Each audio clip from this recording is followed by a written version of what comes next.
So, what originally interested you in public health? Obviously, you got started in that field way before the pandemic hit.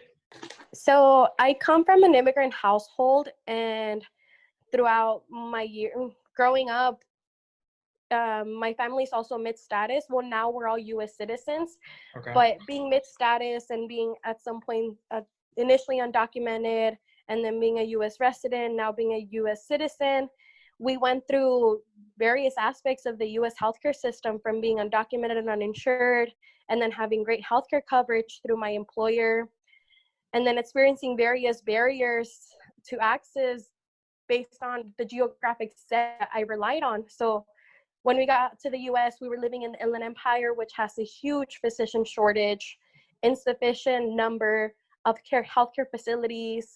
So, for example, my mom had breast cancer. She had 3 different diagnoses, and then I have epilepsy.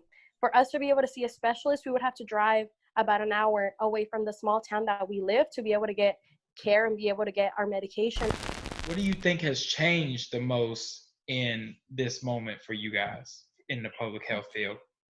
One thing that, well, for sure, given that, so many offices and so many immunocompromised people and the stay-at-home orders, the thing that has advanced the fastest has been telemedicine, which it has been advancing for years now, but the COVID-19, put it in the fast lane. And there's now access to mental health services online more frequently. They have hired more mental health practitioners to address, like, for example, domestic violence was on the rise when this started.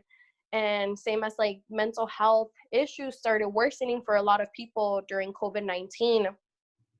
And it's just crazy to think about how difficult it has been before for many individuals to schedule appointments. But now that they made it through telemedicine, suddenly there's more appointments available. So there's this kind of like frustration that a lot of public health people hold, because we've been pushing to make so many services more accessible to people that have mobility issues or that have transportation issues. And now we know that this was possible all along.